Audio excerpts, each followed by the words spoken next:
Hi, I'm Michael Popa, Executive Director of Mainstream Coalition, and thank you so much for joining us today for day 2 of our Save Kansas advocacy training. Before we begin, I'd like to go over just a few housekeeping items. We are recording this training to publish on our YouTube channel, and that's why we're using the webinar function instead of the meeting format. We want you to be comfortable asking questions without being on screen. Because it is a webinar, you'll only see the presenters on screen. However, you will still be able to interact with our guests and each other using the chat feature. Just keep it respectful, please, and nonpartisan. Please use the Q&A feature that's located next to chat on the bottom of your screen if you're on a desktop to ask questions.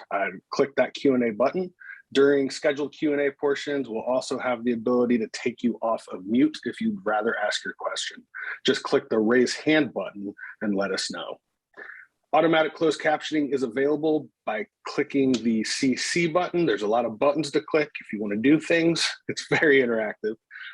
Then select show subtitles. And while this is a very helpful feature, it's not always 100% accurate. So we thank you in advance for your grace. Also, we will be sending out a link to today's training with PDFs to any slide decks. This will also be available on our YouTube channel post-event. The legislature convenes on Monday to begin the 2022 session, and we want to help you be ready to advocate effectively for the issues that matter most to you.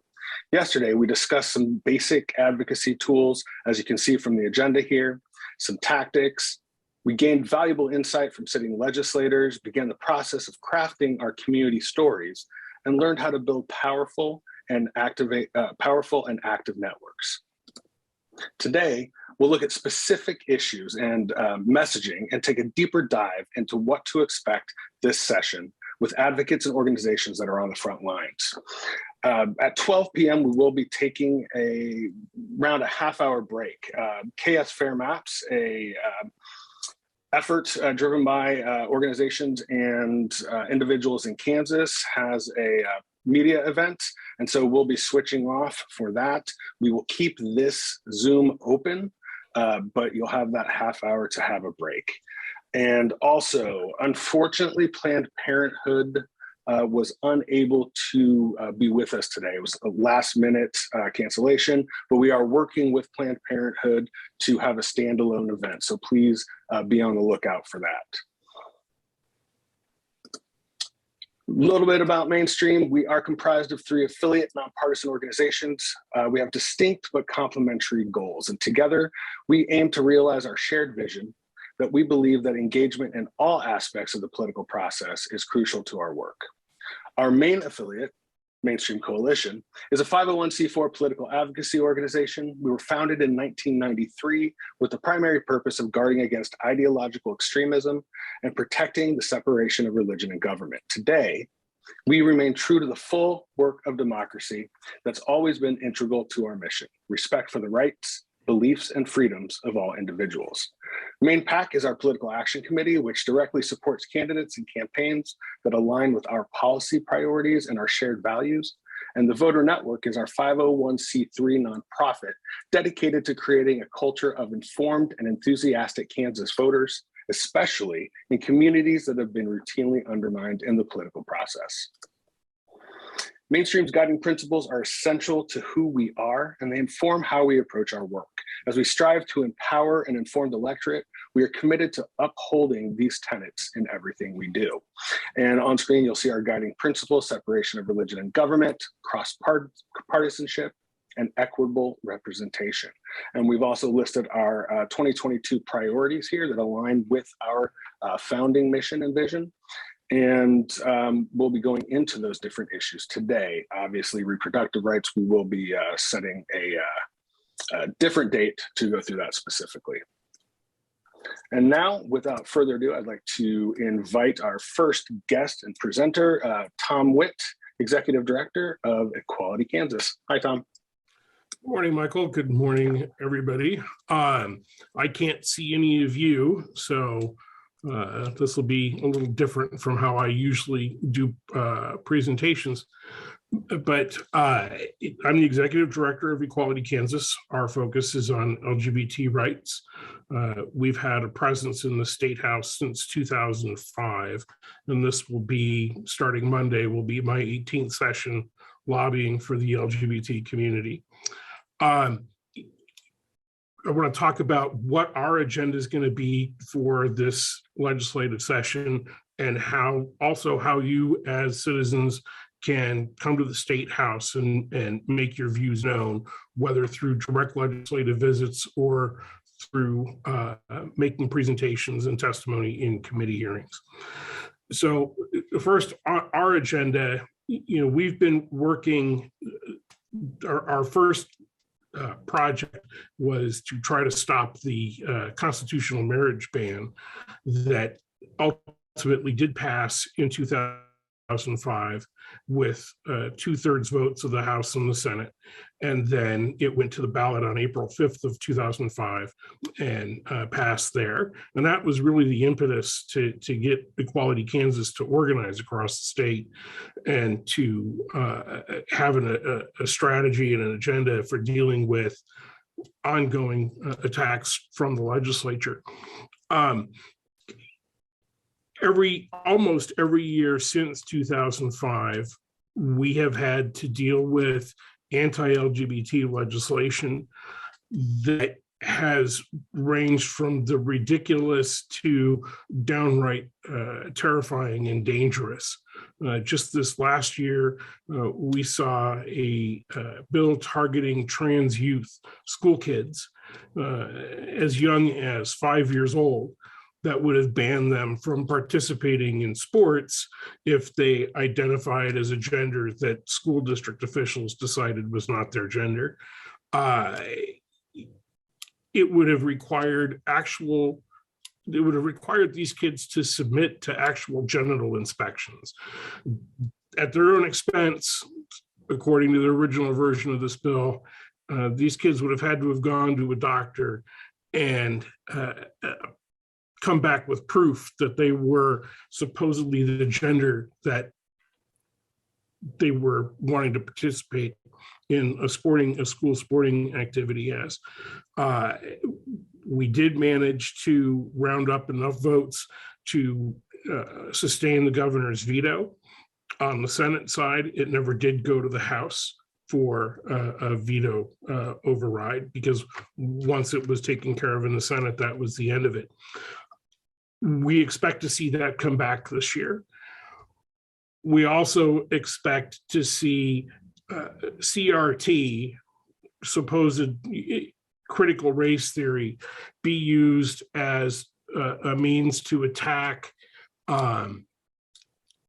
diversity and inclusion programs in public schools. We had 2 days of interim hearings about 5 weeks ago, in the Joint House and Senate Education Committee, where the committee chair, Christy Williams from Augusta, refused to let anybody speak who wasn't there to reinforce her preconceived notions of how and what school districts should be teaching. On the second day, we listened to several hours, it was hours of testimony from handpicked conferees tying LGBT equality and diversity and inclusion programs to critical race theory, and then suggest that any kind of diversity programs in schools be banned, that books be removed from school libraries, that teachers be sanctioned for talking about LGBT or racial justice issues. So we know we're going to see that this coming legislative session. It's going to be highly politicized. It's going to be extremely ugly. And it's going to take everything we have to fight it and once again stop it. Since we've been organized after the marriage ban, actually only 2 anti-LGBT bills have passed in the past 18 years. The first was in 2016, a so-called Religious Freedom Bill that lets university campus student groups, it lets them kick out students who don't adhere to specific religious principles. Now, these aren't private groups. These are groups that are paid for by mandatory student fees. When you enroll at a university, you have to pay a fee per credit hour that is then used to support student activities on the campus. The very groups that can now kick you out because you might be Muslim, because you might be LGBT, because you don't subscribe to the right brand of religion cited by the group that wants you removed. The second bill was 2018, and that was a bill that will let private adoption agencies that have state contracts to place foster and adoptive children, it will allow them to refuse to place children who are in state custody in homes of LGBT families. And that passed by one single vote. And of course, then Governor Collier signed it at the end of the 2018 session. And those are the only two anti-LGBT bills that they've managed to pass since 2005. We hope to keep that record intact this year with help from you and the rest of the community and the LGBT community. I think we can stop this stuff again. On our proactive agenda, which admittedly doesn't get very far. We've been working since 2006 on adding sexual orientation and gender identity to the state non-discrimination laws that already include race, sex, national origin, veteran status, and other typically protected classes. We've been successful. We now have comprehensive non-discrimination ordinances in 21 Kansas cities. And in those 21 cities, there's over 1.5 million Kansans who are covered by comprehensive non-discrimination ordinances that include sexual orientation and gender identity. The most recent of which was my hometown of Wichita, which passed their ordinance in October, and it just went into effect this last week. And, you know, I'll give a shout out to Michael Pope at Mainstream. In 2014, when he was part of our Equality Kansas chapter in the Kansas City metro area, Michael led the fight to get non-discrimination ordinance passed in his hometown of Roland Park. Thank you, Michael, for that work and all the work you've done since. Other things that we're working on, we are working locally on enacting bans on what's called conversion therapy, which is a so-called therapy to basically pray away the gay, where children are subjected to completely discredited therapeutic techniques to make them not be part of the LGBT community, make them not be lesbian or gay or trans. That in these programs, these therapies are very damaging to kids, and kids harm themselves. First, they don't work. It's not a choice to be queer, so to speak. Trust me, I know. And we've gotten bans passed now in Roland Park, Prairie Village, and Lawrence. And we are getting very close to having one passed in Kansas City, Kansas. And we'll be working with localities to enact these bans. Also, we have bills pending in the State House that would ban the practice statewide. Of course, we haven't gotten hearings yet. One other big issue that we work on proactively is bullying prevention. A lot of kids in public schools are subjected to bullying, particularly LGBT kids and most especially trans kids. So that's always been a priority of ours. We've made progress there over the years. We do have a bullying prevention statute on the books that Equality Kansas was part of working to get passed. It needs to be amended and strengthened. The version that is on the books is not strong enough. A lot of school districts comply in the most minimal way, and they need to step up their compliance and their work to prevent bullying on their campuses and in their activities. So does anybody have questions? You go ahead and put them into chat about what our agenda in the State House is this coming year. I do have the chat up on my screen. Laurel, or Michael, am I able to see questions coming in? Yes, and I don't have any questions right now from our attendees. Okay. I don't see any in the Q&A, and doesn't look like there's any in the chat. But I guess I have a question. Yeah. Is there any, you talked a little bit about legislation that, or issues that Equality Kansas fights for. And first of all, thank you for the shout out, but thank you even more for everything that you and Equality Kansas do to secure our rights around the state, and for the support you gave during the Roland Park non-discrimination ordinance. But are there specific bills, proposed legislation that you think they're going to throw at us right out of the gate? Well, we are expecting a resurrection of the ban on kids participating in school sports. That's going to come back. And we're expecting book burning bills that are, that's how I refer to them, the so-called CRT bills that are going to target LGBT materials as well as any materials that deal with racial discrimination. How are they tying in so-called CRT with LGBTQ equality and DEI?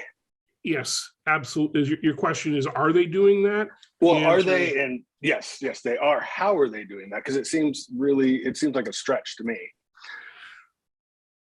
But when we were at that special committee, they threw all of that out under the guise of DEI. So they're just attacking every minority group that they can with under the umbrella or the guise of quote unquote DEI is what. Well, first of all, the far right doesn't understand what CRT means. I think everybody understands that their definition of critical race theory bears no actual relation to the subject of critical race theory. And they are using it as a giant umbrella to cover all of the social issues that they want to attack people on. And so, yeah, I think we're going to see that legislation introduced early. I think we're going to see a lot of momentum for it. And I think it's going to take everything we've got to keep it from getting passed. DEI, I see a question. What does DEI stand for? Diversity, equity, and inclusion. There's been a lot of diversity, equity, and inclusion work in schools as of late. And it's not just, you're welcome, Jessica, it's not just around racial equity, but I mean, they have been, teaching more about sexual orientation, gender identity, and maybe teaching is a strong word. I'm not sure if they're teaching it, but they're bringing it into the classroom and letting students be aware of it. And that's more for a culture of inclusiveness at the school. So now I kind of want to shift gears and talk about how you can help in the State House. If you want to come and testify in a hearing, for example, it's a lot less scary than you think it might be. When I first started doing this, I had zero public speaking experience. I'm not an attorney. I just showed up at the State House and started going to committee hearings. And if there were relevant ones, I would submit testimony and speak to the committees. But when you're going to testify in front of a committee, find somebody in one of our organizations that can first help you find out which committee a bill is in that you have an interest in, when the bill is going to be up for a hearing. Typically, testimony has to be submitted, depending on the committee chair, 24 to 48 hours in advance. And it has to be submitted in writing in a PDF that they will then post on the legislative buried deep in the legislative website, but it will be accessible to the public. And that has to be submitted a day or two in advance. When you write your testimony, you can write it as short or as long as you want it. You do not have to, in fact, you shouldn't stand at the podium in the hearing room and read your testimony aloud to the committee. They will get bored, they will stop paying attention, and they will start texting their friends instead of engaging with you at the podium. The best thing to do is write your testimony so that you know what it is you want to say in general. Highlight the parts that you want to actually talk about in front of the committee, and deliver your testimony in a more conversational way rather than reading from a prepared script. Now, one thing that'll happen is you'll hear that you've got 5 minutes to deliver your testimony. But then what will happen is a lot of people will sign up to come and testify in a hearing on a specific bill. And so they'll start limiting time. They'll cut it down to 3, they'll cut it to 2. I've been in hearings where people have only been allowed to speak for a single minute. So you need to be prepared to pare back what it is you want to say in front of the committee. And that's where, again, we're highlighting the statements that are most important to you comes in handy, because then you can skim through. Another thing is you don't actually need to even stick to the written testimony in front of you. And there are times where I do not. I will write something that has a lot of numbers, a lot of statistics, and a lot of data in it. That's not the kind of stuff you stand at a podium and read to a committee. So I'll submit a fairly complex piece of testimony, but then I will directly engage the committee by talking more generally about the subject and referring to my testimony when I need to, or saying, if you want to see the numbers about this, read the testimony on page 3, or follow this link to this outside source. One thing that will happen is you may be asked questions by members of the committee. Now, typically, when you're testifying, it's against the rules for a committee member to interrupt you while you are speaking. Okay, it does happen, but it's extremely rare that you'll be interrupted. But at the end of your testimony, people on the panel may want to ask you questions. Answer those questions short and to the point. Another thing that you can sometimes do is work with a friendly legislator to plant questions. For example, if your testimony is limited to 2 or 3 minutes, and you know that's not going to be enough time to say everything that you want to say, if you know a legislator who will ask a question that you can then expand upon in your answer, that's a good way to get more time than what you were originally allotted. And it's a game that any of us that have been there any length of time know how to play.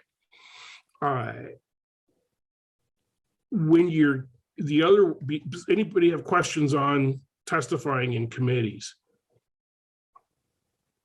Okay, so can you ask a legislature to ask you a question? Yes, absolutely. To Jessica, yes. And you would do that before that. You would ask your legislative contact, prior to your testimony. You say, ask, if you get a chance, can you please ask me this question? And a friendly legislator will usually go out of their way to help you in the committee. And I'm happy to answer the questions about preparing and delivering testimony in legislature. And also, by the way, if you want to have testimony delivered, if you don't, most of us don't live in Topeka. If you want to have testimony delivered to a day or two in advance, what you do is you contact me or Michael Popa or any of us that have a presence in the State House.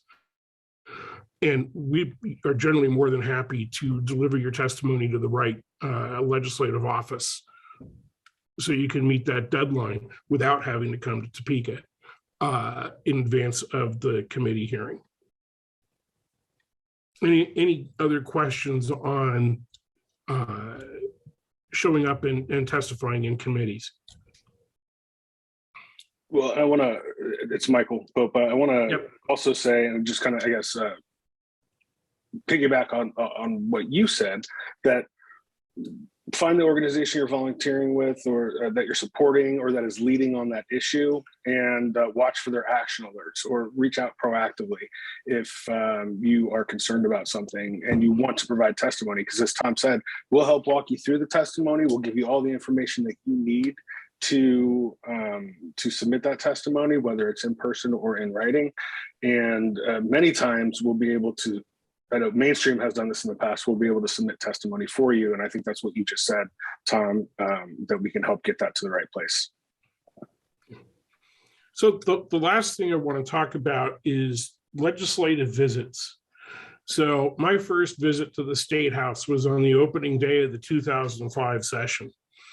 And I was expecting layers of bureaucracy to talk to a legislator, that I would have to, get clearance through a secretary and then a chief of staff. And then, perhaps if I was lucky, get an appointment. And it turns out that for the most part, you can just walk into these offices and buttonhole your lawmakers. It is easier to talk to a legislator in the Kansas State House than it is to talk to a city councilor in City Hall in downtown Wichita and other major Kansas cities. For example, in Wichita, you have to get through security at the front door. Then you go to the council chambers and there's an outer door that is locked. They have to buzz you into the reception area, and the receptionist asks detailed questions about your business, and then we'll go and check and see if there's anybody that will come out and talk to you. And sometimes a counselor will come out and talk to you, and sometimes they won't. At the State House, getting past the secretaries is pretty easy. Most of the on the state representative side of the building,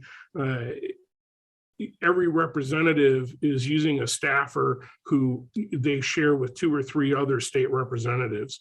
The Senate, each senator has their own legislative assistant, so they're a little harder to get to.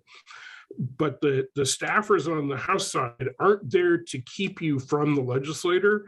They're there to actually facilitate you talking to the legislator. It's easy to make an appointment. It's harder to get the legislators to keep those appointments. If you do want to talk to your representative or your senator, it's best to call a couple days in advance to their office and ask for an appointment. Now, you may get the runaround from their administrative assistant, or you might get booked right away. One of the keys to showing up for your appointment is always get there 5 or 10 minutes early. 2 reasons. One, you're only going to get a 15-minute appointment. That's typical in the State House, whether you're a lobbyist or a citizen. 10 to 15 minutes is all the time you're going to get for a scheduled appointment. But if you show up in their office 10 minutes early, they may be available and will let you come in and meet with them immediately. And then you've just taken your 10 or 15 minutes and turned it into 15 or 20 minutes. The other thing is sometimes legislators that don't want to talk to you will see that you've got an appointment, and so they'll slip out of their office 5 or 10 minutes early. That happens to be quite a bit, and it's not just because I'm kind of impossible to work with. It's what they do to any constituent or lobbyist that they don't want to talk to. They'll slip out of their office, not tell their administrative assistant where they're going, and then you got to track them down. You get there early, you can kind of catch them as they're trying to sneak out. It works. Be prepared when you go to a legislative meeting. Have your handout materials, have your talking points, or whatever you're going to give your legislator, have them in your hand. When you walk into that legislator's office, immediately hand those materials to them. Know the talking points of the material that you're going to be talking to your legislator about. Also, know how to pronounce their names. For some people, it's not obvious how to pronounce their name. There's one representative whose last name is spelled R-A-H-G-E-S, excuse me, J-E-S. And he pronounces it Rajas. And I actually asked him, Representative, how do you pronounce it? How do you pronounce your name? And he told me. There's most people have, fairly simple basic names, but there's some with complicated names, and it's easier to just ask them or ask somebody who works around them how their name is pronounced, because it's kind of embarrassing to get the name wrong. Show up dressed for business. Torn t-shirts, dirty clothes don't make a good first impression. Just two people in these meetings. Don't try to take a crowd into a legislative office. The legislative offices are very small, and there will only be seating for two people in front of the legislator's desk. And there's not a lot of standing room in these offices. You crowd too many people in, and nobody really gets to make their point. Make your introductions and be clear who is your in-district constituent. Let them know that you live in their district, or the friend that you're with lives in their district. That's who they really want to talk to, is the people that live in their district that have the ability to vote for them or vote for their opponents. Stay focused on the bill that you want to talk about. A lot of times a legislator that doesn't want to talk about something will try to deflect and bring up matters that have nothing to do with why you're there. If they start talking about a fishing trip, say, that all sounds very interesting, and that's one of the reasons you hand them the materials as soon as you walk in. That helps keep the meeting focused on what you're there to talk about, instead of them deflecting and talking about something you don't care about. Try to put a local context on what you're saying. How will this affect the people in that legislator's district? How will it affect you and your family personally? Don't overwhelm with data. Have it handy, be able to provide it. But if you go into an office and start reading reams of data, you're going to not make very much progress in the meeting. You're going to lose the attention of the legislator. Don't argue. Most of these legislators are going to be very polite, even if they are completely on the other side of an issue from you. But some will try to pick a fight. There are a few that will do that. But don't take the bait. Don't engage in an argument. Just thank them for their time and get up and leave. You don't do yourself any favors by getting into a shouting match with a legislator. There's no positive outcome by calling somebody names. It's a very small community in the State House, and word spreads quickly, and you certainly don't want to be a subject of that kind of gossip. If somebody is undecided, trying to find out what their issues are, why they're undecided about how they may vote on a subject, and ask them if there's more information that you can get to them. And a key thing is you want to get any follow-up information back to them within a day or less. If you can do it that afternoon or that evening, great. If it's going to take you till the next day to send an email to them, don't put it off past that. They see a lot of people. They've got a lot of things going on. They've all got committee hearings on different subjects and bills. So if a legislator wants extra information on a topic, get it to them as fast as you absolutely can. After your meeting, send them a thank you note. Just a little cheap thank you card. Doesn't have to be anything extravagant, with a little handwritten message. Thank you so much for meeting with me the other day. And you don't need to go into, long-winded notes about, what you got out of the meeting. They just like to know that they're appreciated and that their time was valued by you and anybody that you went in to visit them with. So the key points of a legislative visit: one, it's very easy to talk to a legislator.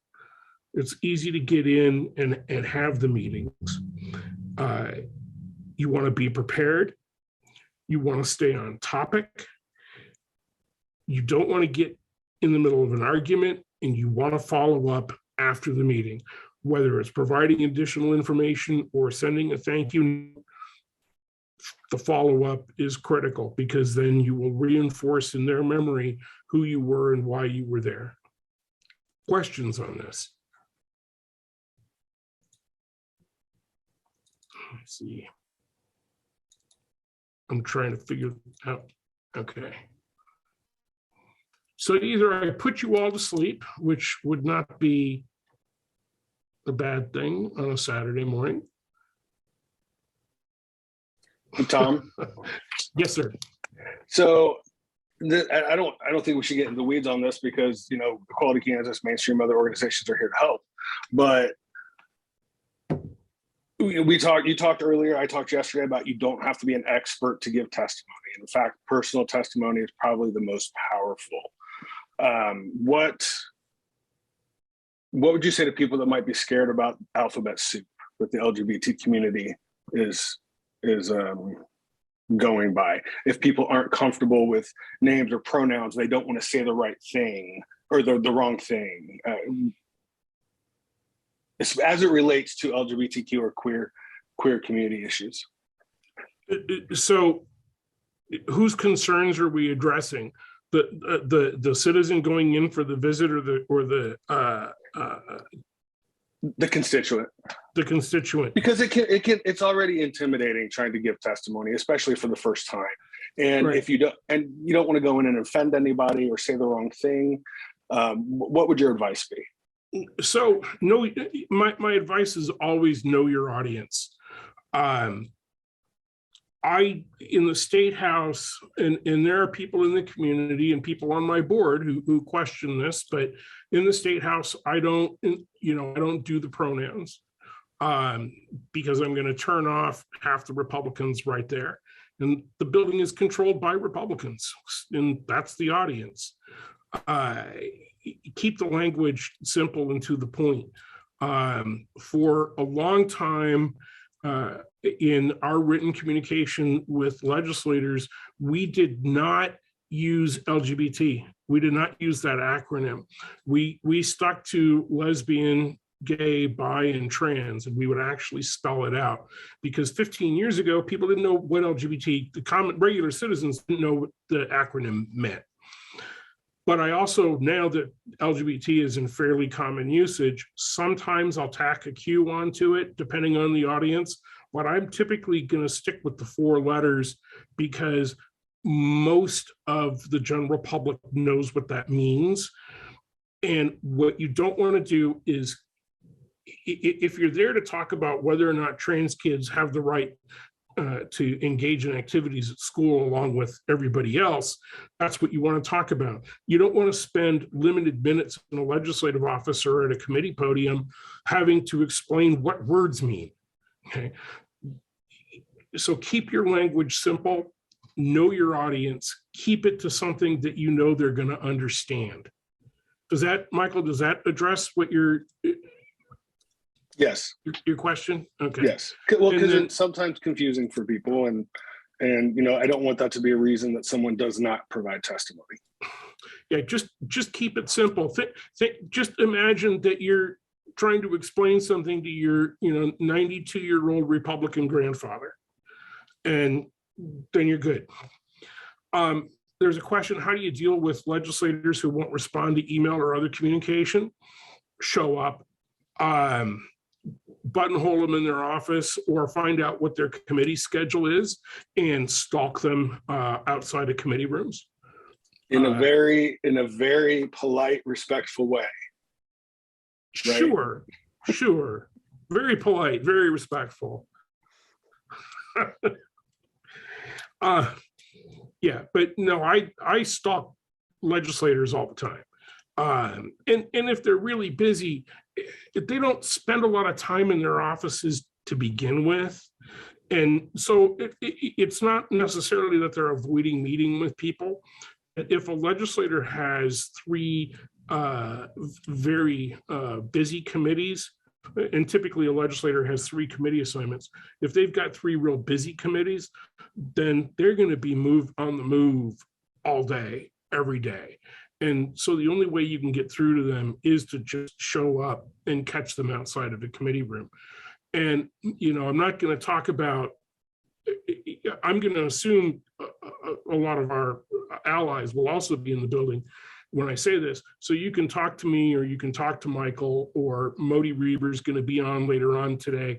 And we will all help you get in touch with your legislator, whether it's make that appointment or track them down. If you can find us in the building, because I'm there every day. Michael, I think you're going to be there on and off all session. Modi Reber is there 3 or 4 days a week. Other lobbyists for other organizations are there daily, or at least 2 or 3 days a week. We will all do what we can to help you get those appointments or track those legislators down. That's our job. And it's not just show up and lobby the legislators personally. It's to help constituents and people from our organizations and communities of interest make those connections.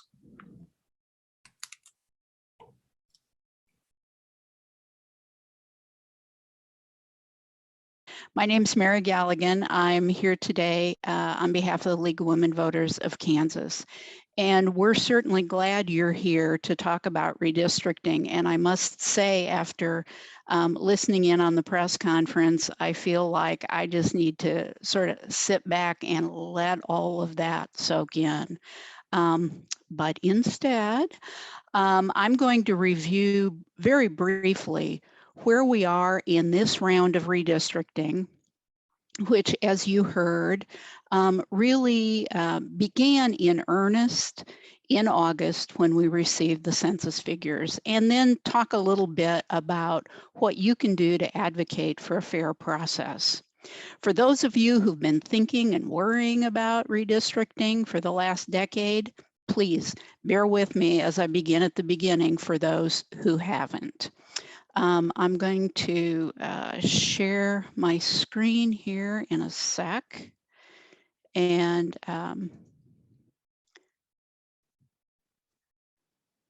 so you can see some slides. Okay, Laurel, are those visible? Yep, it looks great. Okay, great, thank you. So first, as I said, we got the census results in 2020 for the 2020 census in this past August 2021. And that was the decennial count, every 10-year count of the residents of the United States. We know as a result of that Kansas has about 2.9 million residents, up nearly 85,000, or about 3% since 2010. Once we had that number, we could calculate that the ideal congressional district, and our number of congressional districts did not change. We will still have 4 going forward. After the 22 session, should have 734,470 people in it. The ideal state Senate district should be 73,447 people, and the ideal state House district should be 23,504 people. The precision in those numbers is key, because the goal of redistricting is to balance the population so that each district has as close to the ideal size population as possible. That's the underlying principle of making all voices equal in the State House. Given that information, we know that all 4 of the Kansas congressional districts need to change to get closer to the ideal population than they are today. The 3rd congressional district, which is composed of Wyandotte, Johnson, and part of Miami counties, needs to change the most by shifting district lines to place nearly 58,000 people in the other 3 districts, all of which are smaller than the ideal size as they stand right now. The current Senate district map that I've shown here, that's colored to show deviation from the ideal size, gives us an overview of how the state legislative districts have to change. In general, in this round of redistricting, we will see districts in most of the state, everything on this map that is not green, grow in area to gain the necessary population. As you can see, we've got some areas of growth, the areas that are shown in green, in the state outside the Kansas City metro area, but almost all are in or around large population centers. Wichita, Manhattan, and Lawrence are most visible on this map. So the legislature has a big job on its hands to create 4 congressional districts, 40 Senate districts, 125 House districts, and 10 State Board of Education districts, and give the Supreme Court, the state Supreme Court, time to review those legislative district plans, ideally by early May. The burning question we stand with today is, how's this going to play out over the next 4 or 5 months? The Constitution requires that the legislature enact new districts in the session in the year ending in 2. Aha, the session that starts Monday. Even numbered years are election years, so the new districts will need to be completed in a timely manner to enable candidates and election officials to prepare for an orderly primary election. The filing deadline for the primary creates a practical hard stop for the process. So if the districts are established on or before May 10th, June 1 will be the candidate filing deadline as usual. However, if the new districts are finalized on or after May 11th, the filing deadline is moved to June 10th. Again, from a practical standpoint, we might expect to see action on legislative districts before the congressional districts during this session. That would accommodate the review by the Kansas Supreme Court that's required by the state constitution. That may make a difference to you in how and when you talk to your legislators about the districts you're most interested in. So let's talk for a second about the timeline for that Supreme Court review, because that makes a difference. From the time the redistricting bills are published in the Kansas Register after enactment until we have the court's final word can take as long as 45 days. Let's drop that into context in a 90-day legislative session. That's significant. Of course, if the court determines the districts are invalid, more time will be required for the legislature to revisit those enactments, to remedy the plans, and for the court to review them again. This mandatory review of legislative districts by the Kansas Supreme Court is not the same thing as a challenge of the districts brought to the court by an individual, and which is sort of the context of the comments that Sharon made in the press conference. In 2002, to give this time frame a little reality check, which is the last time the legislature created the districts, the bills were through the legislative process and set before the Supreme Court in April. The Senate plan was validated by the court on May 9th, right up against that cutoff, but avoiding the necessity of moving the primary filing deadline. So in 2002, everything was able to skate sort of by the skin of their teeth.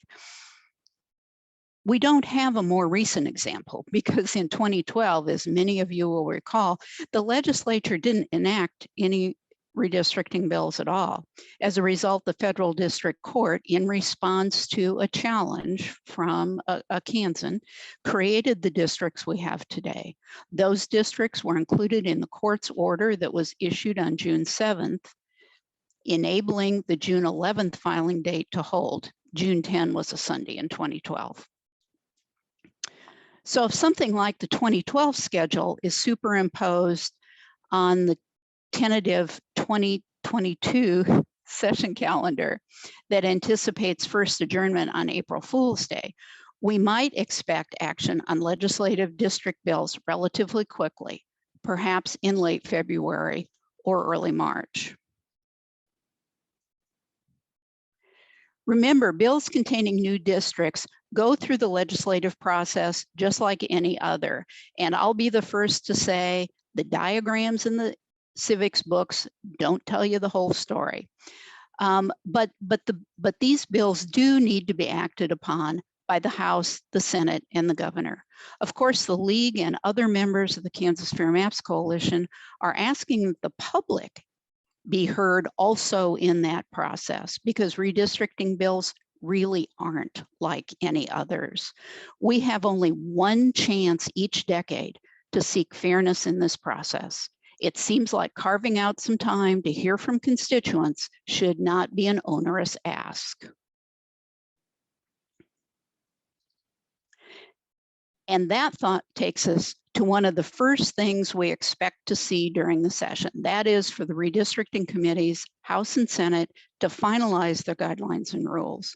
For those of you who tuned into the press conference over the noon hour, you know that the Kansas Fair Maps Coalition is on record asking the committees to re-examine their proposed rules and remove barriers to public participation.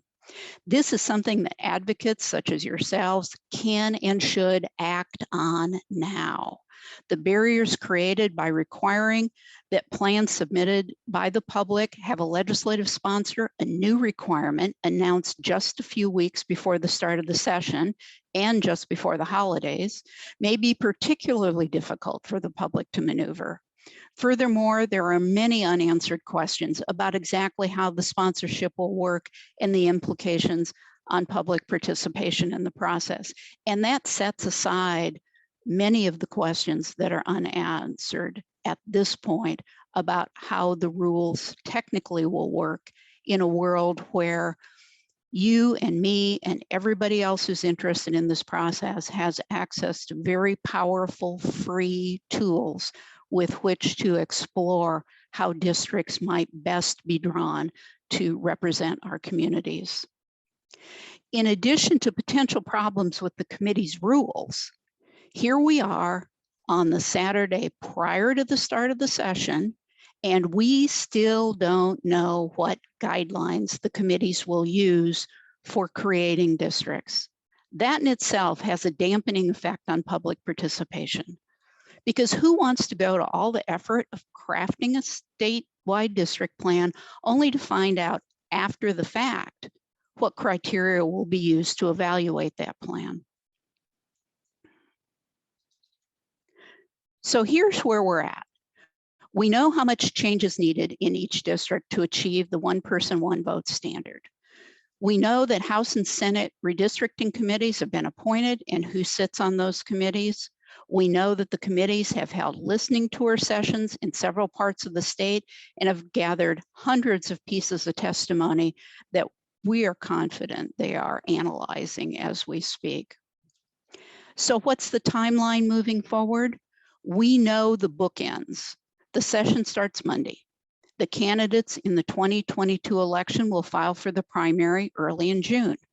But between those bookends, the legislature, the governor, the Attorney General, and the Supreme Court all must do their parts as required by the Constitution. That's a lot of moving pieces. And what don't we know? Well, the legislature's guidelines and target dates for each of the major steps, accepting plans from the public, conducting hearings, taking committee action, permitting public input on committee-approved plans, floor votes in the House and Senate, presenting the bills to the governor, and placing new legislative districts before the Supreme Court. So here's what you can do. Sign up to receive alerts from the Kansas Fair Maps Coalition, and talk to your legislators and let them know you want this to be an open and fair process. Tom gave you some great tips in the morning session about just how to do that, and even how to effectively communicate with, shall we say, recalcitrant legislators. All legislators will have an opportunity to vote on new districts. So while members of the committees certainly are key in this dialogue, the plans will need to pass both the House and the Senate. And with that, I would like to thank you all for staying engaged in this very fundamental element of our form of representative democracy and helping Kansas have people-powered fair maps.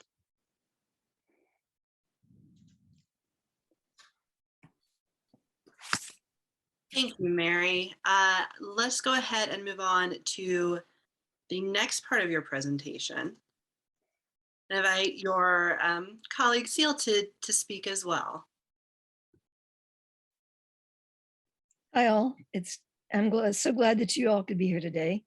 And we're going to talk about some voting rights and lawsuits and voter suppression. It's hard to know what the legislature will do this year, but we do know what they did last year. They put together a conglomerate of different ideas into two bills. That was House Bill 2183 and House Bill 2332. And if we could put my information up on the screen. There we go. So I've gone through and listed what some of these sections are. And so there's several new sections. The first one was that election officials can't accept or spend any monies except as acts of appropriation or as otherwise provided by law. So if you might remember that last year, or in the 2020 election, there were several Kansas County election offices that received donations in the amounts of tens or even hundreds of thousands of dollars to help get many different issues resolved in their counties to help people vote, drop boxes, multiple drop boxes, and the security to manage those, perhaps sending out application forms for mailed ballots, and any number of other things, even in the help that is required to run an election. The next section was limiting transmission of mailed ballots to 10 advanced ballots on behalf of other persons for any election, and making it illegal for any candidate to transmit or deliver any ballots on behalf of another. So this is one of the issues that 4 groups have put into a lawsuit. And we are waiting to hear the date on that lawsuit. Section 3 was another issue on that lawsuit, making it a felony to engage in conduct that would cause another person to believe a person engaging in such conduct is an election official. This comes with a felony conviction if someone thinks that you are doing something that makes you an election official. So that's the second, that's the second issue that was in our lawsuit. Section 4, a new section, we won't go into that, and 5 is currently on the books. However, the signature verification has changed. And so it makes it easier for an election office to determine that, or to say that a ballot is not warranted because the signature doesn't match.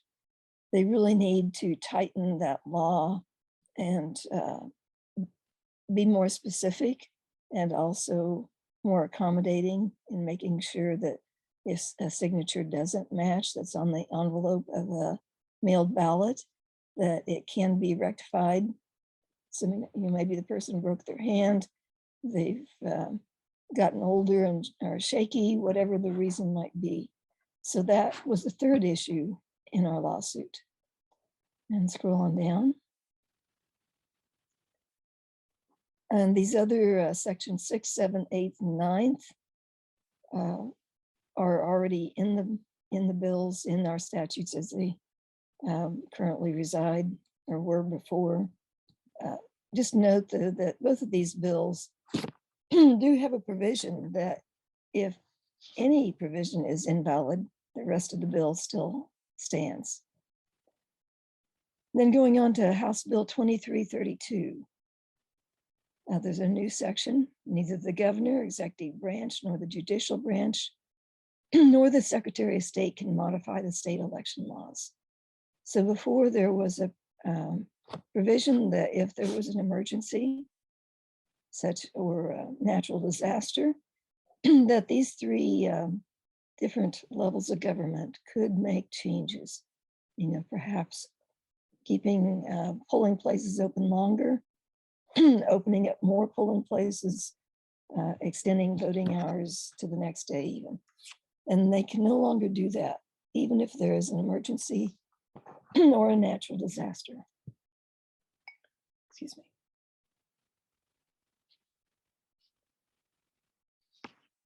A new section 2, county election officers shall record and maintain a residential address and mailing address for registered voters. And they shall be a physical location. Section 3 was already there. New provision though. Any person who solicits mail ballots and provides for the application, the envelope or page requirements can only send from Kansas. And they put a $20 penalty for each instance that is not the case. This provision is under our lawsuit, the fourth provision. It's also under a federal lawsuit by, I believe, 2 different organizations, and one is Vote America, that's listed down there in that reference if you want to go check out how that lawsuit is. So it's currently blocked. And there's challenging interstate commerce and a number of different issues on that.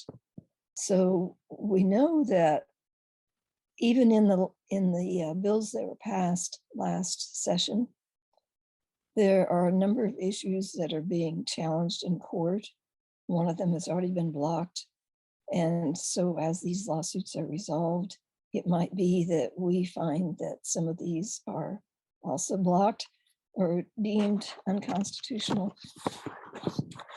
So those things we just have to keep watching and seeing what happens. And then on to, excuse me here. If you want to see what the League of Women Voters of Kansas has in the way of advocacy priorities for 2022, I've listed the link at the bottom of this section. But regarding election law, we are asking for election day registration. 21 states in the District of Columbia have adopted this, and turnout rates are up to 7% higher with little additional cost and no additional staff. Another one is expand early voting period to 28 days, including evenings and weekends. Allow for a permanent or semi-permanent advanced voting by mail. As you know, current laws require a new application for every election in Kansas, unless the voter has a permanent disability or illness and has applied and received a permanent advanced ballot designation. We ask for the repeal proof of citizenship requirement that's currently in our statutes. Even though the court ruled in June of 2018 that documented proof of citizenship was in violation of both our National Voter Registration Act and the 14th Amendment. The Documentary Proof of Citizen Act is still on our books, and it will be there until Kansas legislature removes it. We ask for election of US president by popular vote. That's the National Compact, or National Popular Interstate Compact. Every vote for the president should count equally. When member states represent at least 270 electoral college votes, then their presidential electors would vote for the candidate with the most votes nationwide. 15 states and Washington, D.C. have adopted legislation to join this compact, and that represents 196 electoral college votes. So because the League advocates for anything that the legislature might vote on, our advocacy priorities goes beyond the voting. And if you want to see that, I've got the link there. It's on our webpage. And if we can go on to the next section. There was a publication by the Reflector during the summer, I believe, July 6th. And they had a number of suggestions, some of which we've advocated for before. And that is enroll in the Election Registration Information System. That's ERIC. Last I looked, there were more than 25 or 26, maybe up to 30 now, states that are enrolled in the system. They have a very secure, multifaceted way to check voter registration to see if people are registered in more than one state. If somebody has died that somehow we haven't picked up. And it also identifies people who are not registered, who are eligible and should be registered, and ask the state or the election official in the county to send them an application. We asked to ban paperless election machines. There are still 4 counties using them. We asked to reverse the ban on donations to election offices. We asked for dedicated hardware to connect the voter registration system. This is a project that the Secretary of State has advocated for, but there is no, in some counties, no money to do this. But that is one way to secure our elections. And of course, reverse the last session's election voting suppression bills. If you want to read the article, there's the link to that from the Kansas Reflector. And proposed voting election bills for the 2022 session. We know that across the nation, there have been all sorts of bills, and how many of those might come back to Kansas, we do not know. Even last session, there were an attempt to shorten the mailed ballot time to like 2 weeks, which would not give us any time at all to do mailed ballots.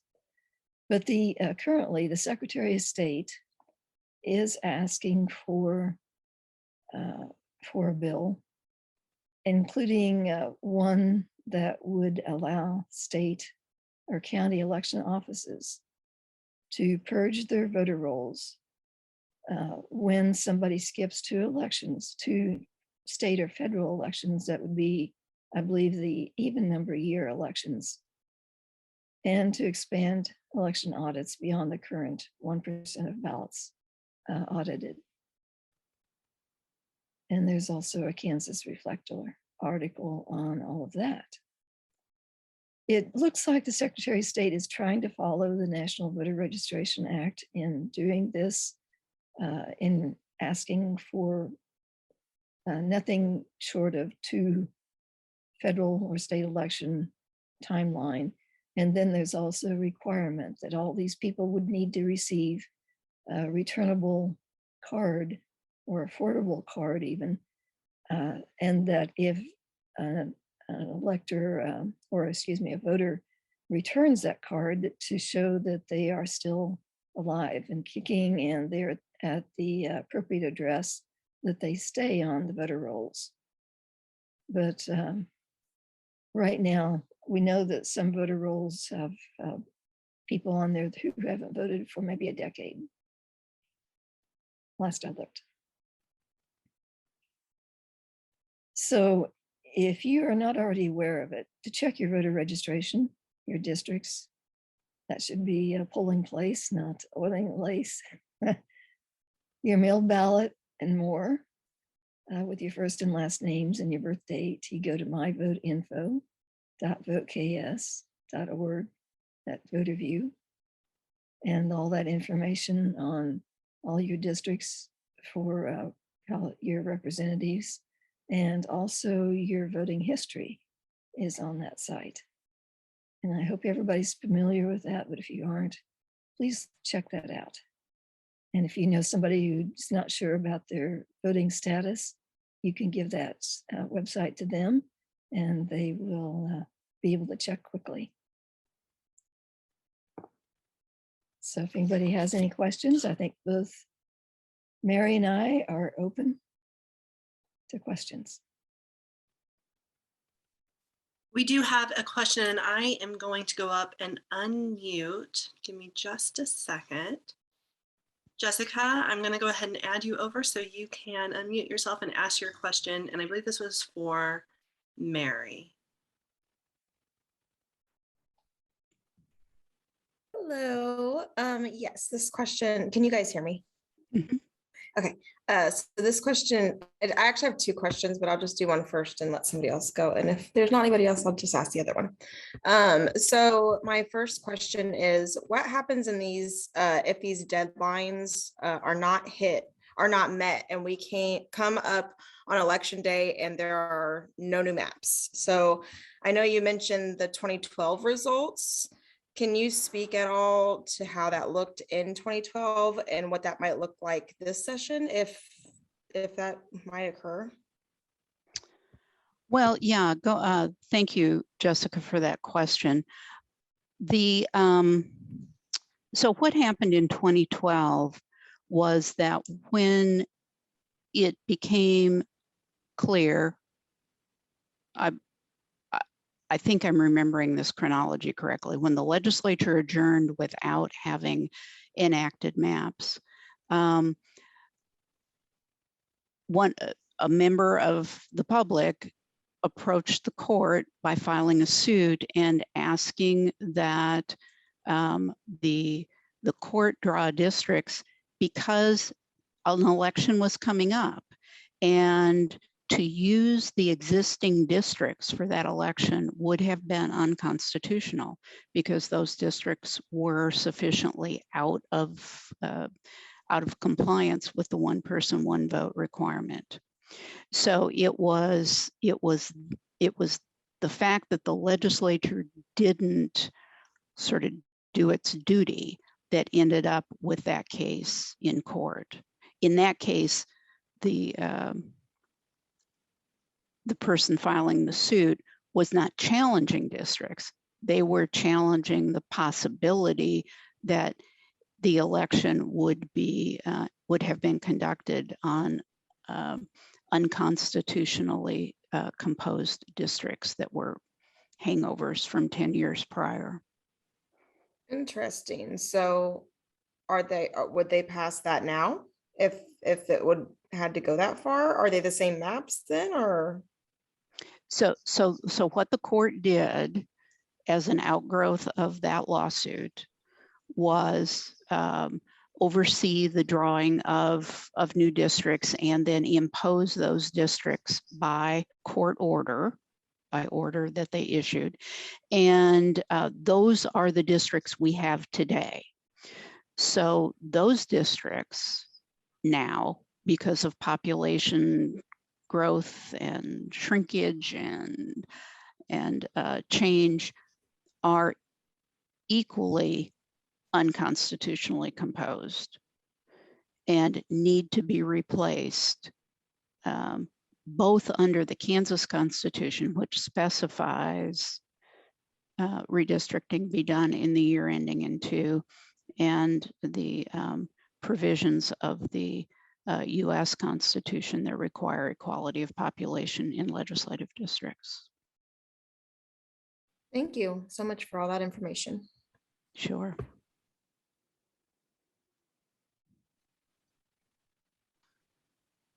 And if we have anyone else who'd like to ask a question, you can raise your hand or put it in chat, but I'm not seeing anything at this time. You both had such great information, and it's a lot for us to process and take in. Let's just, oh, Jessica? Sorry, I have my one other question if nobody else wants to ask. Of course. So what do you foresee happening this session in regards to redistricting, Mary? Or both of you?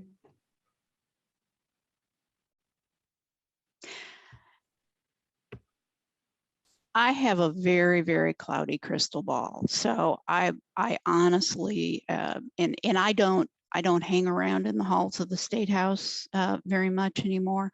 So I don't even know a good unverified rotunda rumor to share with you at this point. I think there are a lot of legislators who are really committed to adopting plans this time, but whether the House and the Senate and the governor, because it's the same 3 parties, right, who are involved in any legislation, can see eye to eye and make that happen is way, way above my pay grade to try to predict. Sorry.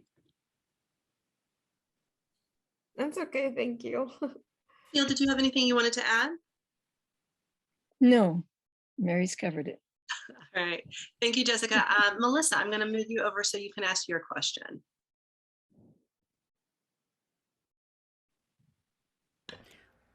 Sure. What is the current issue with accessing KS votes versus the SOS office? And is there any validity to the concern about accuracy that has been expressed in the past?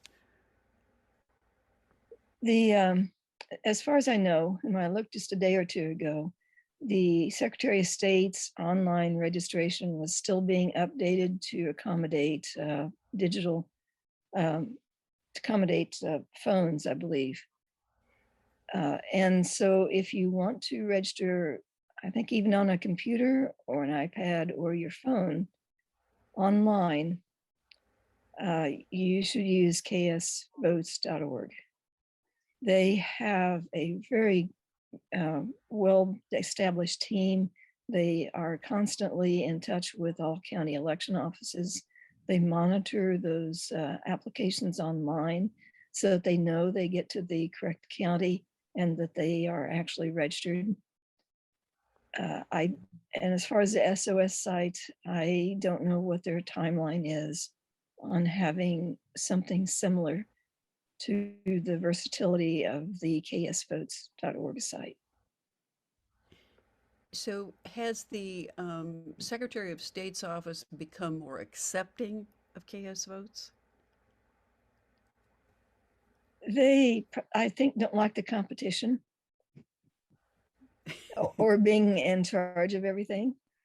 Yes. But again, they've not kept up to date with what we needed.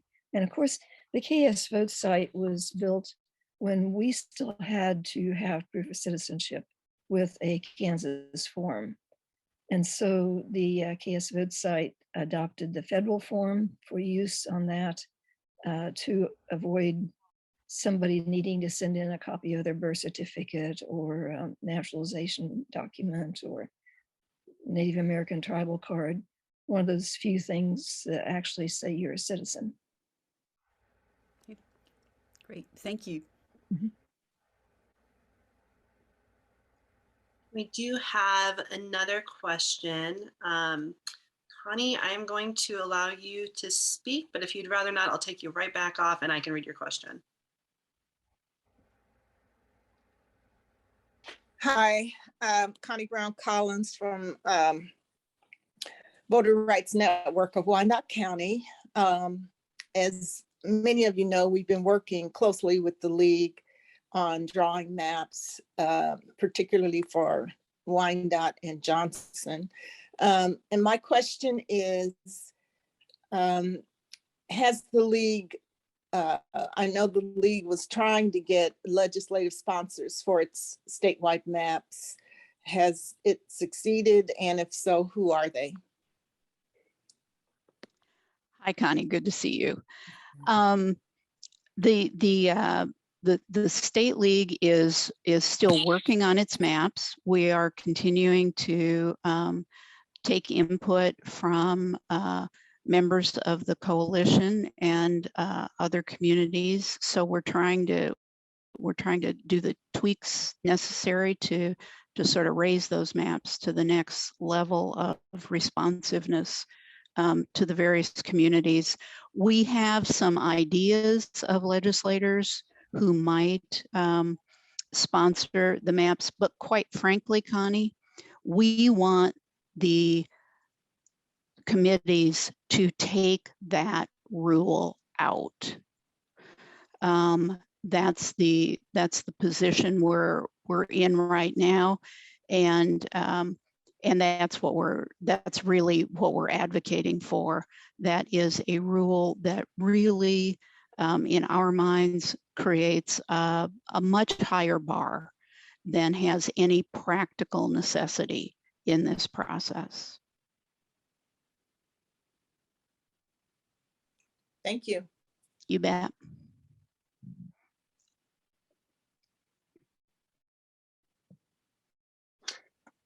Hi, Mary. Hi, Seal. Thank you so much for being here with us today. Thank you, Laurel, for running everything while I was gone, still on that KS Fair Maps call. But this is beautiful timing for us to be talking about redistricting, such important information on redistricting and also on voting rights. There's going to be a lot coming down the pipe in the legislature this session, as I'm sure you mentioned. So thank you so much for being here. Any parting words of wisdom for us today? Go ahead, Seal. So hang in there. Stay tuned. Follow us. Follow Mainstream. Follow the League. Talk to your legislators. All that. It made me think of that little kitty cat poster. Hang in there. What we're all doing this year. What we're all doing there. this year. Mary, anything? Yeah, and I'll echo what Seal said.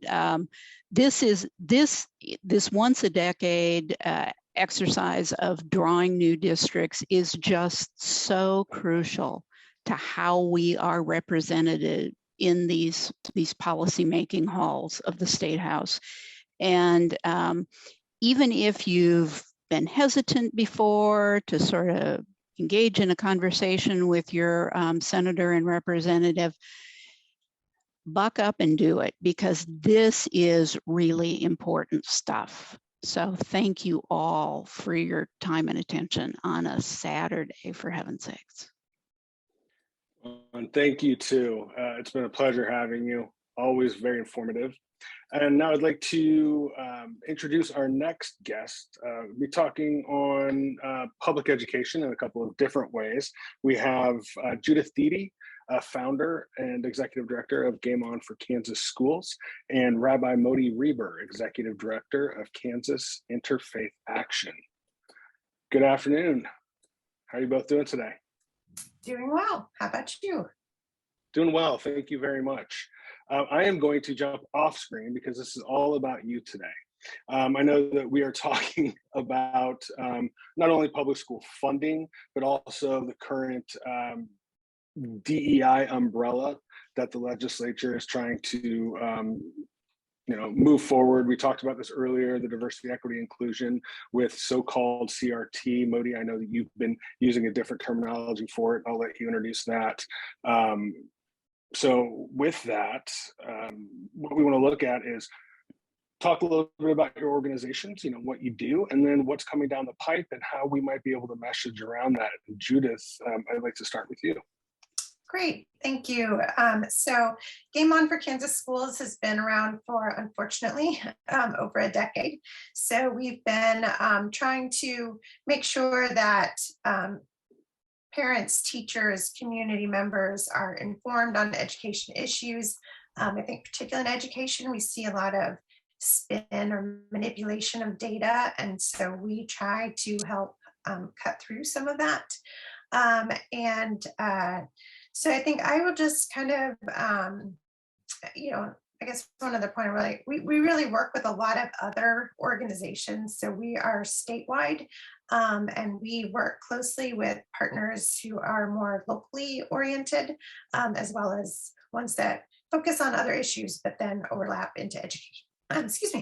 So I'm going to try to talk quickly so we can get through as much material as we can. We do expect there to be a lot coming down the pike. And I just want to arm you with some information. So first of all, it's important to know that for education advocates, whether those are parents, teachers, other community members, education professionals, really believe that every student, regardless of zip code or personal circumstances, deserves the support, tools, and time to learn. Good education inspires the natural curiosity, imagination, and desire to learn inherent in every student. And we have a responsibility to ensure every student has access to caring, qualified, and dedicated professional educators. So funding has been a big issue for a long time. And it's important to remember the fairly recent history. I think a lot of the legislators that we are seeing seem to be really amnesic about what we have recently been through. So in the early 2000s, there was a case called Montoy. And in that case, the Kansas Supreme Court eventually determined that Kansas schools were unconstitutionally underfunded. And so the legislature did agree to a plan to phase in funding to reach constitutional levels. And they were 2 years into a multi-year phase-in plan when the recession hit. And so understandably, the progress on that phase-in was halted. But unfortunately, as the recession eased, we saw the Brownback tax plan get passed, Brownback tax disaster get passed. So during that time, we then saw not only was there not progress made on increasing funding, but we saw actual cuts in funding. And those cuts were real. I had children in early elementary school during those years, and we saw real cuts to staffing and programming levels. Eventually, a new lawsuit was filed. So the court in Montoy had not retained jurisdiction. So a new lawsuit had to be filed because the legislature was not keeping its its Montoy promise. And so eventually, again, the state lost. And the court again said that our schools were unconstitutionally underfunded. And the legislature again worked to implement a multi-year phase-in of funding. And we are still, full funding isn't scheduled to be reached until 2023. So we are still not fully funded. And so the kids right now who are seniors in high school were in kindergarten when the recession hit. So those students that we're talking about now have never known constitutional funding levels. There are also, because of the effect of the recession and the Brownback tax plan, the fat, whatever fat there was, has been cut. There's no extra funding in the system. There hasn't been for the last 10 years.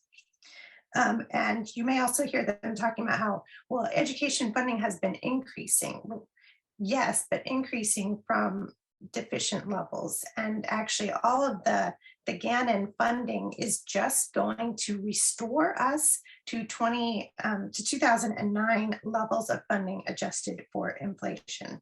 And another point about funding that you hear is there's been some chatter about trying to use COVID recovery funding to supplant ongoing operations budget funding. And that is not acceptable and shouldn't be acceptable to any of us. Question comes up, why do we need to spend more on education than we have in the past? And everything costs more. School districts' costs rise just as our household costs rise. And depending on what opponents use as their starting point, some of the following issues I'll raise affect how you look at them. So we've had an increase in expectations for special education. So we didn't used to require higher levels of education for special education students. We do now, that's a good thing. But the federal government and the state have pretty consistently not lived up to their promised levels of funding, and schools don't have the option of not teaching special education students. They just have to absorb those extra costs into their regular budgets. We've had some recent reductions in enrollment, and we'll see if those rebound as COVID restrictions ease. But generally speaking, over the past 20 years, total student enrollment has increased by about 30,000. Low-income students have increased by almost 84,000. Special education students increased by almost 24,000, and English language learners have increased by around 34,000. We also have changes in expectations. We expect more students to graduate. Only about 30% of Kansas adults are college educated, but we expect much higher levels of college education from this generation. We expect schools to provide more mental health and counseling services, and we expect schools to provide more career-oriented skills and programming. I'd like you to make sure you understand a little bit about the Kansas CAN initiative. So that was developed in 2015 with public focus groups, business input, and research, reinforced in 2021 by 5,000 Kansans in community settings having meetings with the Department of Education personnel. And it basically concludes that students need a broader set of skills than academics alone to be successful on the job and in the community and as individuals. So the governor, the State Board of Education, the legislature, local school boards, and administrators are committed to helping every student succeed. And part of the Kansas CAN initiative focuses on having individual plans of study for students, which will help students and their families determine post K-12 pathways to success. Again, I'm going to keep rolling quickly. So I want to touch on COVID as an issue. So COVID is a global pandemic that has collapsed economies and industry on a global scale, but some elected officials in Kansas seem to believe our schools should have been uniquely able to shield students from any impact. Attempts to blame our schools and students for pandemic-related learning gaps are unreasonable and reflect a lack of understanding of what public school educators and students are facing. These efforts are meant to exploit the crisis and public frustration for political gain and to further efforts to weaken and dismantle public education. Additionally, these attacks ignore the fact that adequate and equitable funding, according to the Constitution of Kansas, are still being phased in and continues to be under threat. So a big hot issue, another one that we expect this year, kind of going off of slamming public education for having the challenges of COVID, is an increased push for vouchers. So vouchers may be called scholarships, they may be called education savings accounts, but as we say, if it walks like a voucher and quacks like a voucher, it's a voucher. So vouchers rarely focus on the students who are struggling the most or at highest risk. Proposed expansions in the last several years to the tax credit scholarship program encourage private schools to recruit highly performing low-income students from any school, leaving the responsibility for helping struggling students solely with our public schools and leaving them with less funding at the same time. Recent attempts to expand voucher programs required zero accountability measures for private schools. Under these attempts, private schools need not even be state accredited or teach standard curricula.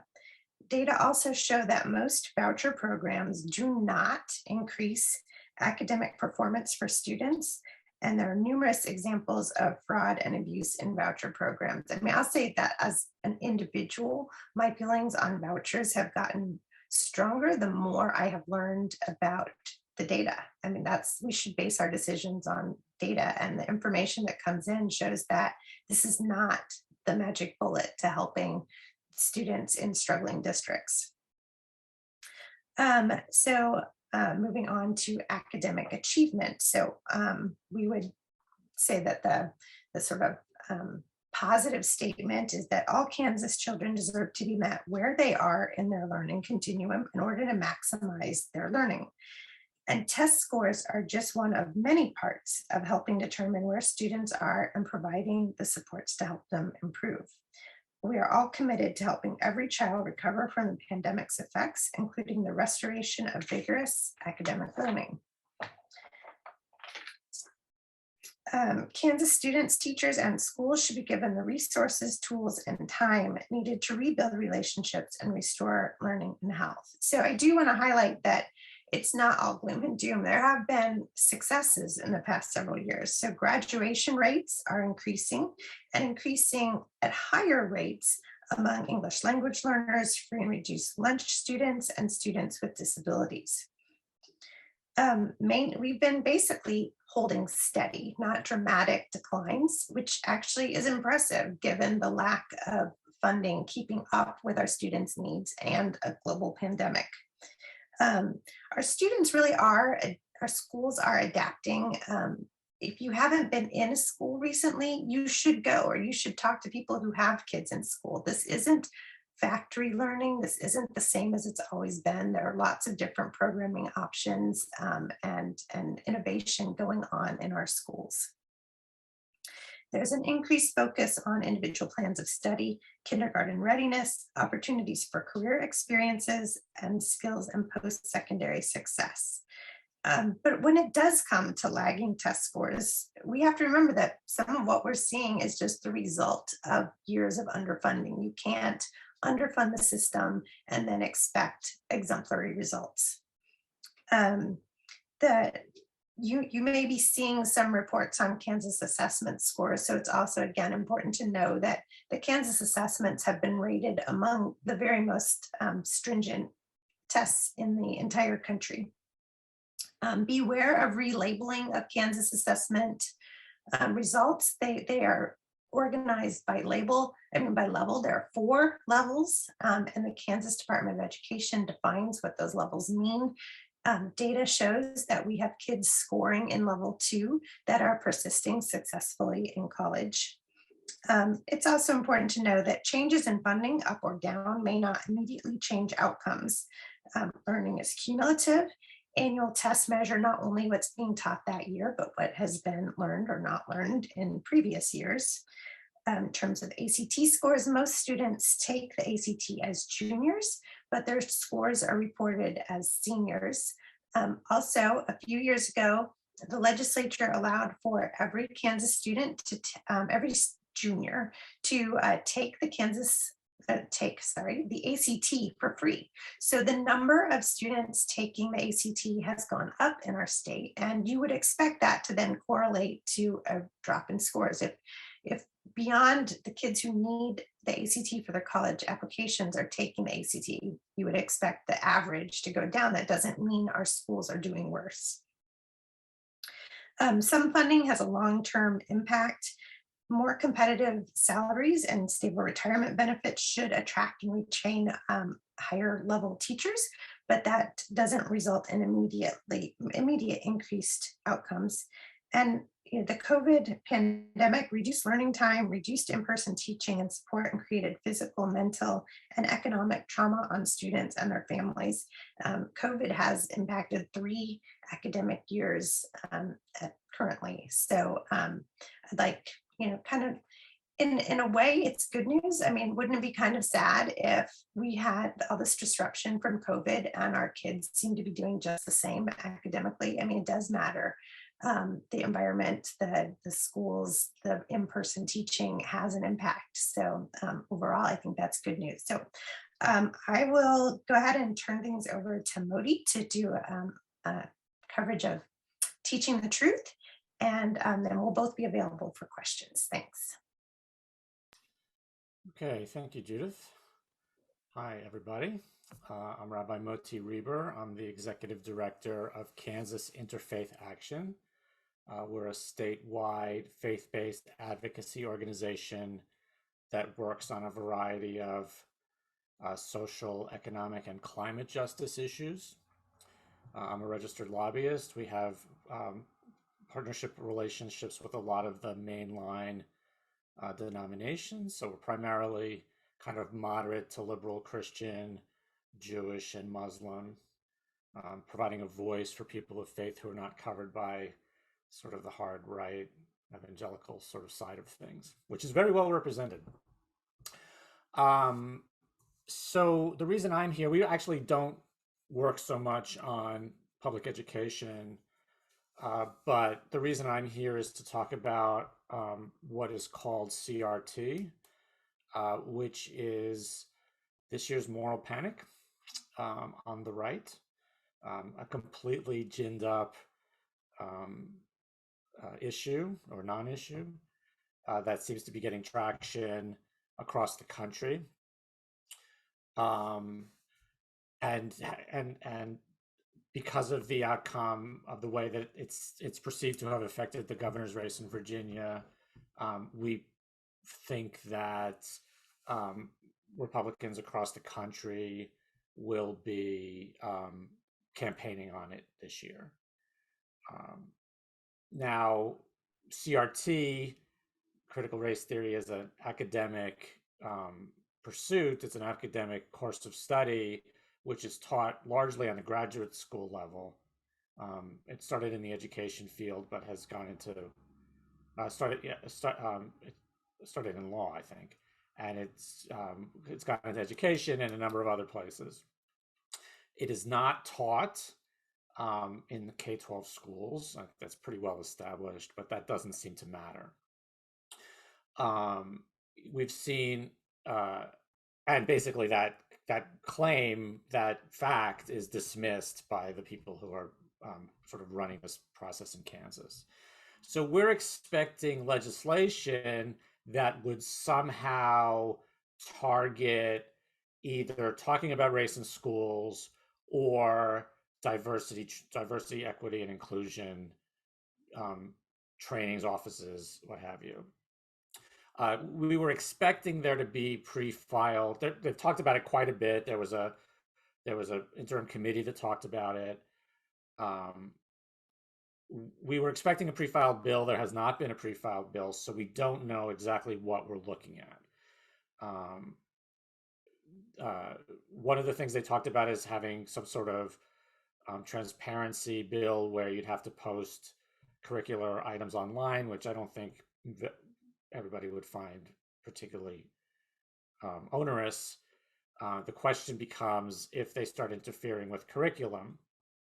Now, you've seen in other places where whatever the intention of the legislation, and I don't want to give them too much credit for unintentional consequences, because I think the consequences are largely intentional.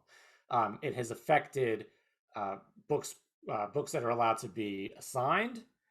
It has affected books that are in school libraries, and also how the history of the country is talked about. And that's where our focus is. So we, because we're able to, because our funding is largely grassroots, we're able to be a little flexible or nimble when it comes to the issues that we work on. So we, KIFA, Kansas Interfaith Action, has started to pull together a coalition which has two main parts. One is other advocacy organizations, particularly those who have an interest in public education or in economic or racial justice. That's one. And the other one is community leaders, primarily or specifically African-American or other people of color community leaders who would have an interest in not having their history suppressed. And the way that we're talking about this, we don't want to say the word CRT because we think that's, don't think of an elephant. We think it's reinforcing their messaging. So what we're calling it is Teach the Truth. And I'm going to share a doc here. Okay. So the top line is we don't want the teaching of history to be we don't want it to be censored by the legislature. There's three main points. The top line is that teachers should be allowed to teach honestly. I think if you say to people, I don't know what people are saying I don't know what Fox News is saying to people, but what we're saying to people is that the country has a history. It's not always a pleasant history. In fact, it's quite often not a pleasant history. But the best parts of American history are how we've overcome the worst parts of American history. And the greatest heroes in our country's history are those who fought most prominently against injustices, such as segregation, such as, well, slavery, but segregation and redlining and all kinds of history. Now, people don't know. I mean, we don't even want to call it Black history because it's not Black history, it's American history. And that's a very important point to be made. But people don't know this history. I mean, Kansas, they sort of know a free state, but they don't know what went into that. They sort of know about Brown versus Board of Education. They don't know about redlining of Mission Heights, of Mission Hills. They don't know about segregation. They don't know about sundown towns. They don't know about racial violence in places like Hayes or Lawrence or Wichita. They don't know about the Dockham sit-in. These are historical facts that have an impact on the way our society is arranged, and also are largely responsible or largely have a large part in why African Americans suffer under every measure of well-being in the country, health and income and educational attainment. This is not because they're malfunctional, it's because they're coming from a particular place of disadvantage. And that context is important. So the first thing is to say that we don't think this legislature should censor history.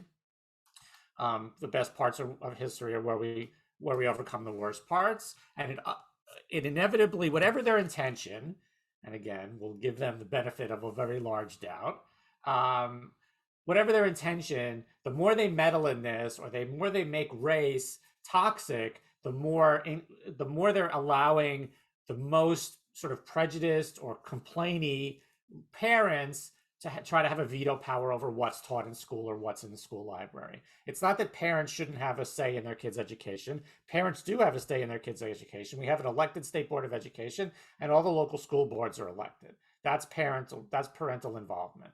But what you're saying is that every teacher and every administrator, particularly teachers and administrators of color, are going to be targeted or going to be under a microscope as to whether they're saying something that the most conservative member of the community finds offensive. And that's not acceptable. Kansas has a long and honorable history of being on the front lines of racial equity. I mean, it has a difficult history also, but there's a lot to try and to talk about. We don't want that to be censored. We don't think that we shouldn't be afraid of history. We shouldn't let the legislature toxify history. The second talking point is that sort of talks about the DEI issue. It appears that that some of the focus of their ire will go to diversity and equity and inclusion programs. They particularly seem to have it in for the program at Shawnee Mission School District. This is where this is kind of how we're talking about that. We don't want to talk about DEI because of the we don't want to say the words DEI because of the think of an elephant thing. But our students are entering the most diverse workforce in American history.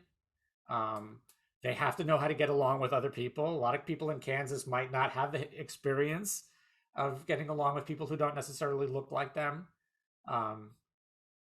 So that's very important. All major corporations and businesses have DEI programs. Why do they have those? What are they trying to accomplish? Why should schools not be able to? And then the other thing is that as African American kids, boys in particular, have difficult outcomes in the educational system, having people looking out for them and engaging them and helping to pave the way, which is what a lot of the sort of school DEI programs do, really helps a lot. And there'll be people who will be able to talk to that point. And then we also see that there was an incident where an Olathe student asked to date to the prom using a slavery metaphor. We think that this, the more that race is shied away from, or the more that we're not allowed to talk about race, the more likely things like that are to happen, because they're just not told that it's not okay. They don't learn the kind of empathy for other people that they should learn through an honest accounting of American history and current sociology. And then the third part is the first part for the State Board of Education and for public school advocates, which is that we're not saying that they're not teaching CRT, because I let other people make that point. Our point is that the state legislature should not be making curricular decisions. It's probably unconstitutional for them to do so, because the Constitution says that goes to the State Board of Education. But in any case, our feeling is that the more they interfere, based on not knowing what's coming down the pike, but having talked to our colleagues and the legislative leadership and the governor's office, our feeling is the more that they interfere with curriculum, the bigger problem they're going to have, both in terms of getting something passed and also avoiding a veto, and also constitutionality. So we've developed a coalition, which Mainstream is part of, which Game On is part of, a lot of other organizations are part of. We have these talking points. We have social media posts.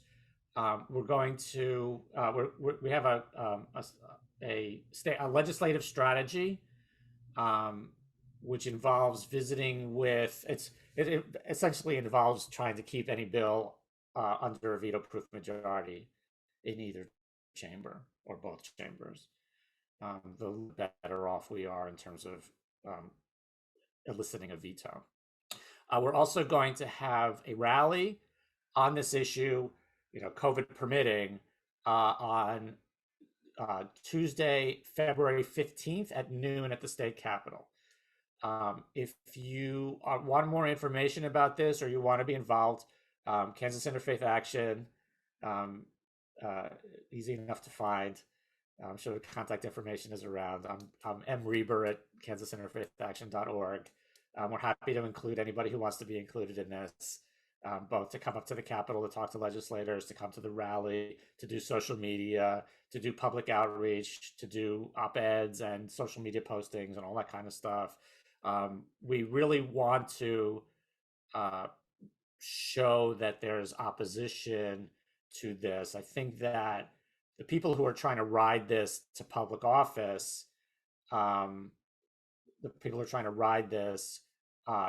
realize that it's not a slam dunk, that it's not a slam dunk for them, that there is going to be an organized opposition to their efforts.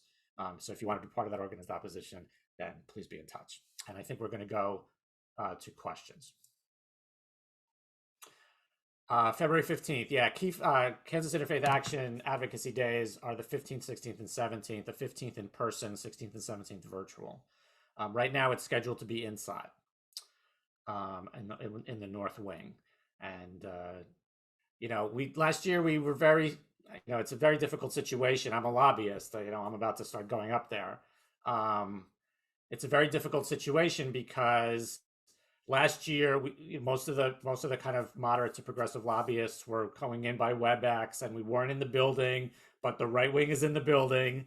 They're not quite as careful as we are. We just can't cede the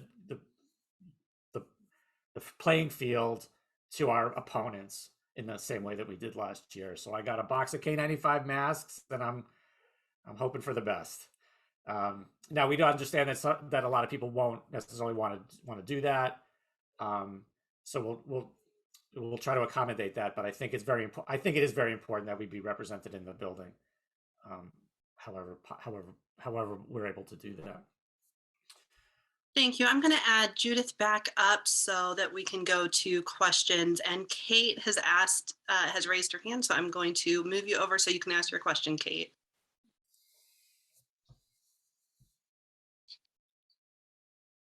And Kate, if you're there, just unmute yourself and go ahead and ask your question.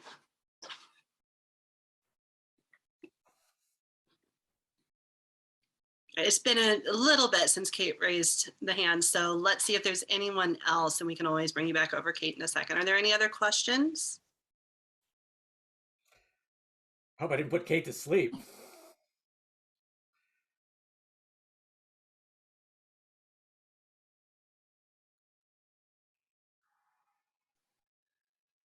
I'm not seeing any other questions in the chat or Q&A box, and no one else is raising their hands. You both had such amazing information. Unfortunately, a Saturday afternoon is a little hard to process and come up with good questions. Okay, Leslie, let me move you over. Okay, couldn't let it go without saying you guys did do a great job, and no, we are not asleep, but you know, our brains are just churning with all the info. Judith, you know, there's a lot of arcane money goop there that you threw out at everyone. And, you know, when you go back through and you study Montoy and Gannon, now that really does put one to sleep. So the question really is, for people who are not Game On followers, for people like me who have moved beyond or aged out of the school system itself, and yet who follow in the news and rely on you and also the limited reporting, you know, that we have, like the Reflector, which does a pretty good job, and an occasional AP piece and so on. What is it that you most would want general public to be doing? Not just knowing and understanding, but doing. You know, some people will turn to Modi and Kifa, other people would turn to mainstream, but what is it that, you know, Jane Doe public who cares, but just isn't in the soup, can fish out of all that statistical data and push out there as the thing that is going to rattle legislators and keep them, let's just say, the current crop at bay? So, I mean, multiple things, but it is so important to contact your legislators. That's one of the most important things. So, so first of all, follow Game On for Kansas Schools. There are a lot of more local groups as well, Education First Shawnee Mission, and Stand Up Blue Valley, and Olathe Public Education Network, and there are entities elsewhere throughout the state as well. So follow us, let us do your homework for you, but also believe us. So that's another thing. And then educate your neighbors too. So as you said, like some of us are in the thick of it, others have moved on or just don't have the bandwidth to follow this issue. So when you're aware of issues, talk to people. I mean, I knocked doors for school board candidates, and there's a lot of people who don't know what's going on, who very quickly believe the bad news stories that they're hearing. And so it is important to share whatever information we have. That's the first line. And that can mean sharing tweets and sharing Facebook posts, but it also means just talking to people.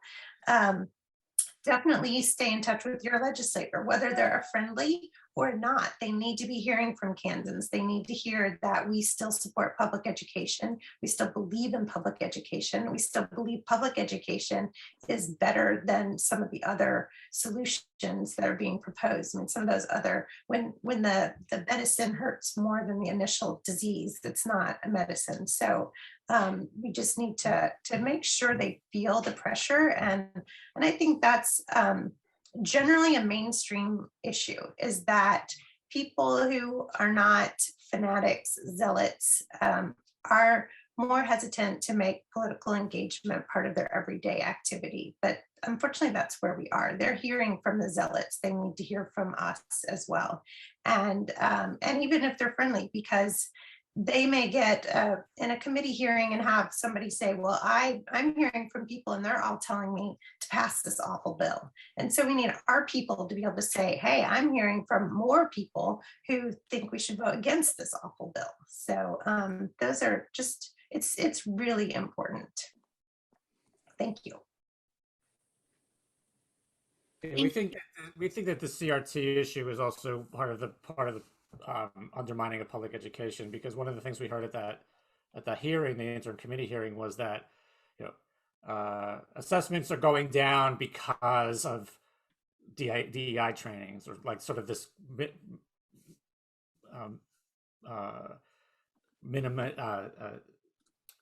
making simplification of all these issues into one pot, and that parents don't want to stay in schools because of CRT, and which is not necessarily for public consumption. It's for consumption amongst legislators, and for vouchers and all the other things, and undermining public funding of public education and all that sort of thing. It's another tool in the toolbox of people who are not really supportive of public education to begin with. Questions? I'm going to move Melissa over to ask a question. Great. I'm glad it's not too late to ask a question. You mentioned the Kansas Can vision, and included in that is civic engagement. And yet, what my question is, do we know of student groups, students who are actively involved in the advocacy efforts that we've been talking about today? Is there any organized or anything that you can point to statewide? No, there isn't. There are some other models nationwide, but no, I'm not aware of any active student groups in Kansas or Missouri. Or any advocacy toward organizing or helping them organize? Nope. Because we do know models in other states, correct? Which ones would you talk about, Judith, in other states? There's I'm blanking on the name, Student Union, I follow on Facebook. I think they're maybe in Rhode Island. There are, several, they're not nationwide, but I know of them nationally, but they're in their local areas and doing some of that. I also saw a headline recently that I think it was in Georgia, when they pushed CRT in their state, it was the students who helped lead the pushback against that. So I think it's effective, Right. but I haven't seen it on the ground here. I'd like to see a statewide youth council that has all this kind of diversity all over it. So thank you, appreciate it. Appreciate your comments, thanks. Thanks, Melissa. Erin, you're up next. Hi, yes, thank you for the informative information. There's a lot of good stuff there. I'm just wondering, I know just in talking in the past with you, Judith, and we've talked about trying to find people with stories, which was talked about in earlier sessions, that they could share in testimony. And just curious if I know, for example, I'm thinking of a friend that I might reach out to who has noticed that the funding increases that we have been able to experience helped her. Now that we've gotten a social worker in every building, and that's made a huge impact for her child and their family. So I'm thinking I might want to reach out to her and say, hey, would you want to write testimony, or any other, any thoughts on that for all of us to think of people, like what we might want to, if we knew friends who, I don't know, just some advice on getting people to share their stories, or what sort of stories we'd be looking for. Right. Any sort of stories, and it is important. A lot of this is data-based, but when it comes down to it, the stories are more compelling. And you can bet that we're going to see stories from the other side. That's what we did last year. So it's important for us to have our storytellers as well. And it's good if it's not the same, couple representatives from Game On that always appear. And I don't have the full experience. It's good to have people from different demographics. It's good to have people from different education experiences, children with special needs. And unfortunately, sometimes that's hard because I've heard it said that advocacy is a privilege, and it's hard if you're managing multiple jobs or children with special needs to take the time to do testimony. But organizations like us are available to help you get testimony submitted, help you draft testimony. I mean, if you can't make it in person, they were doing live stream for testimony as well. But if you even can't do either of those, you could at least do some written testimony, and we can help with that. So telling the story is very important. Thanks, Erin. Sheila, we're going to move you over.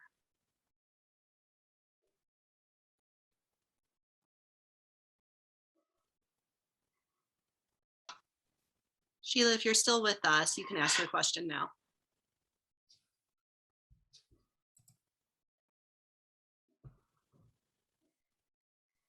While we wait to see if Sheila comes back, we do have a couple questions in the chat. How should the public also answer the comment, "I don't want my child to feel bad or guilty about American history"? Yeah, it's kind of a weird one. Is there any other situation in American history where we assume that somebody's going to feel personally responsible for it? I mean, I don't know. I think that also assumes that the kids are going to identify with the bad actors. I mean, there's actually a lot of history here where there's a history of abolitionists. There's a history of people who's, if you're talking about the white contribution, there's a history of white participation in the civil rights movement. There's a lot of positive examples that people could look to. I think that the assumption that somebody today is going to feel bad because there was school segregation in 1940, or that there was redlining in Johnson County in 1950s, I don't really see it. It's the parents who feel bad, not the kids. I personally don't see it, and I think that we can give people an opportunity to feel connected to the good side of the story. I don't know where else that really applies, where we say we can't teach something because somebody might feel bad about it. Besides that, I don't think that's an excuse for not talking about history anyway. History is history. I don't know why people would take it personally, but we can't expect people to learn from history unless we teach it. There's a very compelling quote by James Baldwin. Not everything that is faced can be solved, but nothing can be solved until it's faced. I think that's it. And I think that's the kind of the watchword that we're using for this campaign. And I think those of us who have kids in school can counter some of that, saying, my kids are in school, they don't feel bad. They're not, and also, I mean, I'm Jewish. My kids have been, heard anti-Semitic jokes and stuff. So it's like, if you think this isn't necessary, I think you're wrong, that there is still education that needs to happen. And so I'm not worried about the kids who might feel bad to learn behaviors inappropriate or yeah, exactly. If kids are old enough to experience it, they're old enough to learn about it. And I think that's another important point. This assumption that the way that question is framed, or the way that conversation takes place, it centers the white kids. Why don't Black kids get to hear about their history? Why don't Black kids get to hear about American history? Why is it that white kids are the ones that we're trying to protect? Black kids know there's racism. Who are we trying to protect here? And I think that I think one of the issues, obviously I can't speak for anybody who's African American, but one of the issues that has come up is whose history are they going after here, and who are they trying to silence? I think that's a really important point. Thank you. There's some really great conversation in the chat. I think we got all the questions and all the hands. Let me bring Michael back on. Hello.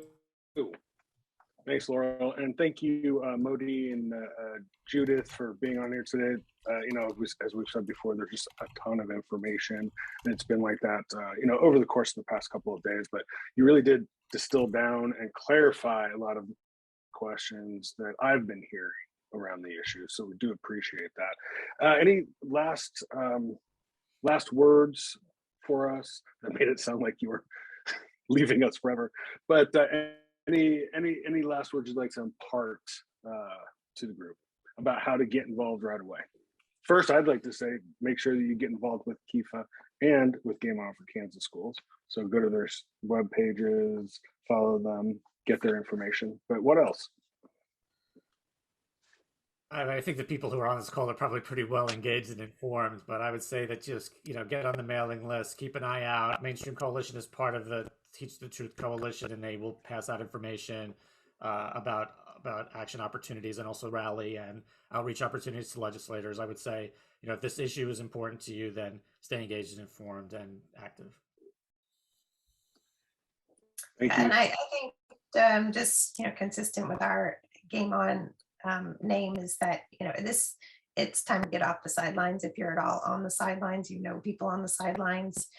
This is all hands on deck. Get on the field, get engaged, do whatever you can, even if it feels outside your normal comfort zone.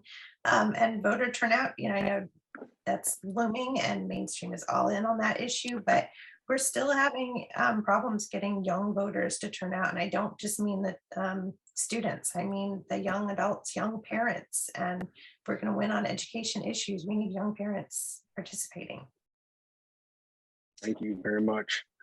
Thanks, everybody. Appreciate your time today and your expertise, and look forward to working with you this session. Thank you. And folks, thank you so much for giving up part of your Saturday to learn how you can be a better advocate or a more effective advocate, or just go ahead and learn on and grow in your advocacy, I guess is what I'm saying. Please reach out to Mainstream, reach out to the different organizations that we have here. We have so many important issues that are going to be thrown at us right at the start of the session is what I'm thinking. They're just going to throw everything on the wall and see what sticks. I'll be getting out, we'll be sending the PDF of the slide decks as well as links to the video recordings next week. Give us the weekend to put everything together and we'll get those out to you. It will have contact information, at least to the websites, and everyone who was with us the last couple of days presenting. Thank you again. Get out there and remember to do more than vote and save Kansas with Mainstream in 22. Thank you.